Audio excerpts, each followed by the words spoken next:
Denis Dupont n'est ni médecin ni médium, et pourtant il affirme qu'il a le pouvoir de soulager les brûlures. C'est sa tante qui lui aurait transmis ce don, celui de couper le feu. Il se livre régulièrement à un étrange rituel, des incantations silencieuses, des gestes mystérieux.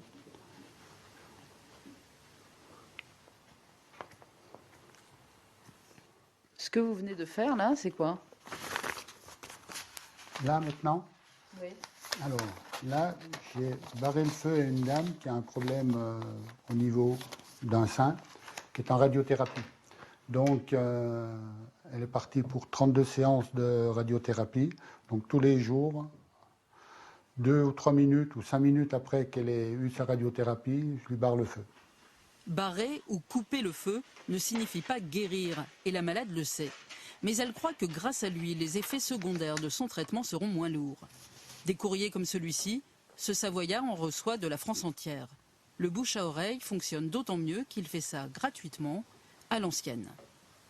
Avant, le coupeur de feu ne se faisait pas payer.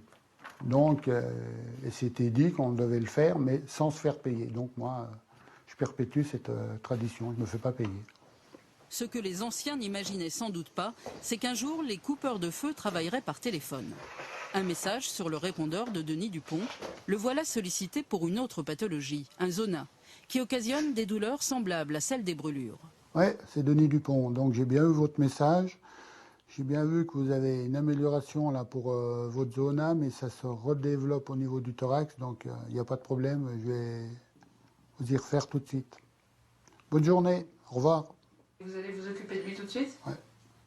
Et à nouveau, l'index du coupeur de feu enchaîne d'étranges mouvements pendant qu'il marmonne une prière. En Haute-Savoie, les coupeurs de feu ont toujours fait partie du paysage. Dans le temps, celui qui avait le don ne révélait son secret que sur son lit de mort. Qui c'est qui était important dans une commune? Il y avait le maire, le curé, l'instituteur et le coupeur de feu. Donc il voulait garder ce pouvoir jusqu'à la fin, au maximum, quoi. Je pense que c'était pour ça, mais moi non. Quand je sens quelqu'un, ça je peux pas l'expliquer, mais quelqu'un que je sens bien, puis qui se fera pas payer, qui se fera un peu comme je fais moi, comme dans l'ancien temps, eh ben je lui remets. Cette pratique peut laisser perplexe, et pourtant certains médecins la prennent en considération. Au centre hospitalier de Grenoble, la chef du service de cancérologie respecte les croyances. Il lui arrive même de parler des coupeurs de feu à ses patients. Les médecins sont à l'écoute de leurs patients. Et quand ils ont eu l'expérience pour un ou plusieurs malades, d'un malade qui en avait tiré bénéfice, effectivement, il transmet l'information. Ah oui, donc ça arrive qu'un médecin puisse dire... Ça peut arriver, même si on n'en a pas les preuves scientifiques.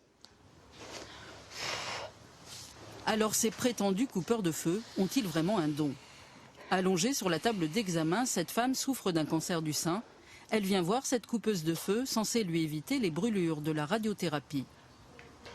D'habitude, leur contact se fait uniquement par téléphone.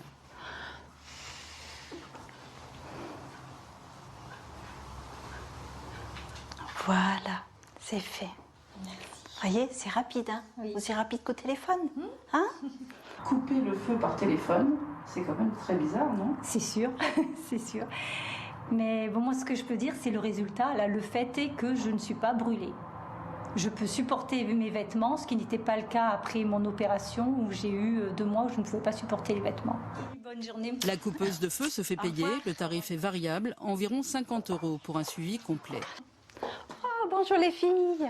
Ces 2 femmes, elles aussi, sont persuadées qu'elle les a vraiment aidées. Moi aussi, moi, hein, comme j'aime et à mon rythme. Au début, vous savez, on est un peu réticent, on n'y croit pas trop, mais c'est vrai que quand on est affaibli, le moral à zéro, ma foi, on essaye tout. Et on m'avait tellement dit qu'il fallait le faire et qu'il fallait y croire. Donc j'ai mis tous les atouts de mon côté et ça a marché. Quelle est la clé du mystère? Pour cette psychothérapeute, c'est l'autosuggestion. Étant donné tout ce qu'on sait sur les relations entre l'esprit et le corps, on peut imaginer qu'une patiente soit déjà rassurée à l'idée de parler avec ce coupeur de feu, donc qui est censé l'aider, que ça diminue son niveau d'anxiété et qu'elle mette en route des mécanismes physiologiques qui vont agir à différents niveaux de l'organisme et qui certainement vont entraîner un soulagement, peut-être au niveau des effets indésirables de la radiothérapie. En Haute-Savoie, la croyance va parfois encore plus loin. Cette fois, Denis Dupont est appelé par un agriculteur, car il soigne les bêtes aussi bien que les hommes. Cette vache peine à cicatriser, et le coupeur de feu aurait encore un don supplémentaire, celui d'arrêter les hémorragies. On a tiré le veau, et la vache, elle a toute saignée. Presque toute saignée. Et là, on a appelé Denis. Ça y a stoppé net. Mais vous n'appelez pas le vétérinaire dans ce cas? Faire quoi? Il n'y a rien à faire, là. Pour arrêter l'hémorragie? Oh, ben, le temps qu'on appelle le véto, 1 heure qu'il arrive, c'est pas la peine. À 57 ans, Denis Dupont prévoit qu'une fois à la retraite, il coupera le feu et le sang à plein temps.